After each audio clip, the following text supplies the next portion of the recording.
Yes, नमस्कार, good evening. कैसे हैं आप सभी? एक बार फिर आप सभी का स्वागत है मेरे इस यूट्यूब चैनल पांडे सर की क्लास में।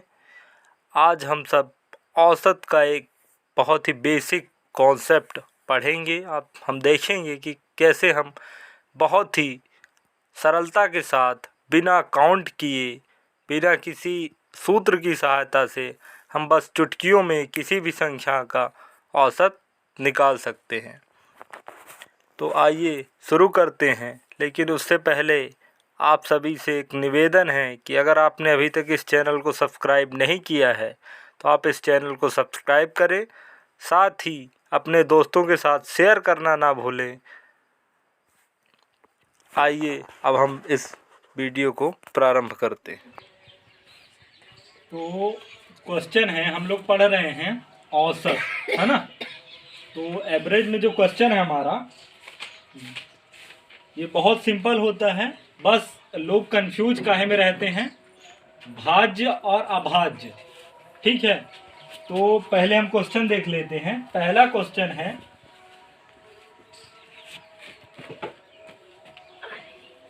प्रथम 8 अभाज्य संख्याओं का औसत। प्रथम 8 अभाज्य संख्याओं का औसत ज्ञात करना, है ना। तो नॉर्मली तो औसत सब लोग ज्ञात कर लेंगे, औसत सभी को आता है। लेकिन अब प्रथम 8 अभाज्य संख्याओं की जहां बात होती है तो भाज्य अभाज्य हम सभी जानते हैं, ठीक है ना, तुम लोग जानते हो। लेकिन कंफ्यूजन कहाँ होता है? कंफ्यूजन होता है 1 और 2 में, है ना। तो हमेशा के लिए याद रखेंगे कि 1 ना तो भाज्य संख्या है और ना ही अभाज्य संख्या है, ठीक है। 1 ना तो भाज्य है और ना ही अभाज्य है। फिर आती है 2, तो 2 अभाज्य संख्या है, ठीक है। 2 एकमात्र ऐसी सम संख्या है जो कि अभाज्य है, ठीक। अगर क्वेश्चन आ गया कि सबसे छोटी अभाज्य संख्या कौन सी है, तो 2 होगी, ठीक है। सबसे छोटी सम अभाज्य संख्या क्या है, तो 2 होगी। सबसे बड़ी सम अभाज्य संख्या क्या है, तब भी क्या होगा, 2 होगा, ठीक है।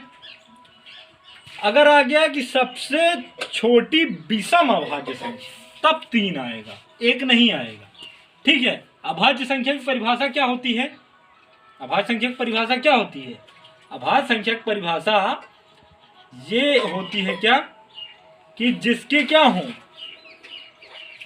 गुणनखंड 2 से ज्यादा हो तो वो भाज्य कहलाएगी, और जिसके 2 से ज्यादा ना हो वो क्या हो, अभाज्य कहलाएगी, ठीक। अगर ये बोल दें कि खुद से कटे और स्वयं से कटे, ठीक है, तो अभाज्य। ऐसा नहीं होता है, ये 2 क्या होगी, अभाज्य संख्या होगी। तो हम लिख लेते हैं 2 + 3 + 5 + 7 + 11 + 13 + 17। कितनी लेनी थी हमें? 1 2 3 4 5 6 7, एक और लेनी पड़ेगी, 19, ठीक है ना। और टोटल कितनी लेनी थी? 8 लेनी थी, ठीक।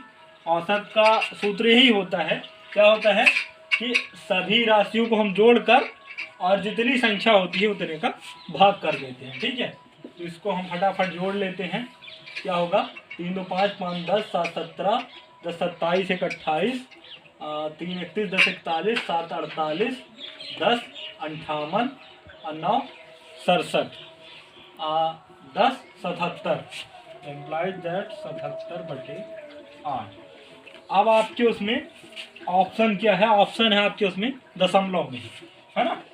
तो इसमें हम दे देते हैं भाग, तो आ जाएगा 8 9 72 और 5 बचा है तो 48 और 8 2 16।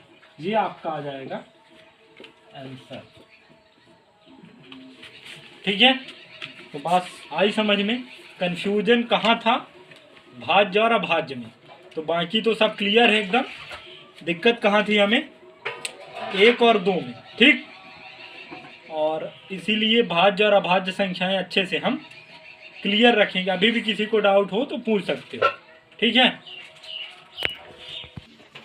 देखो, एक कॉन्सेप्ट और बेसिक रूल जो होता है औसत का, है ना, कि उसको हम बिना काउंट किए, बिना जोड़े, बिना भाग दिए कैसे कर सकते हैं। अभी तो हमने क्या सीखा कि सभी राशियों का योग बटे राशियों की संख्या से हम निकाल सकते हैं।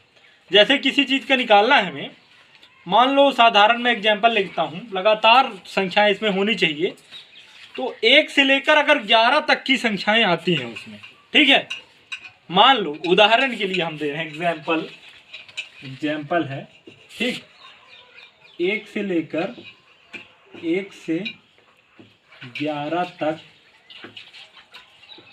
की संख्याओं का हमें क्या ज्ञात करना है?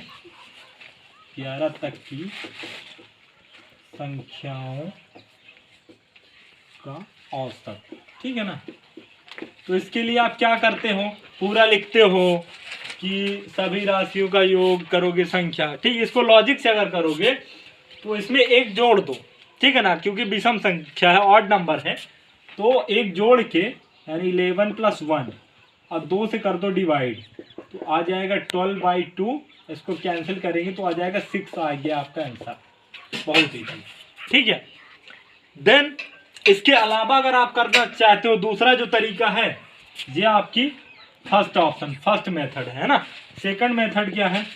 इसी को आप लिखो तो 1 + 2 + 3 + 4 + 5 + 6 + 7 + 8 + 9 + 10 + 11, ये आपका तरीका हो गया, ठीक है।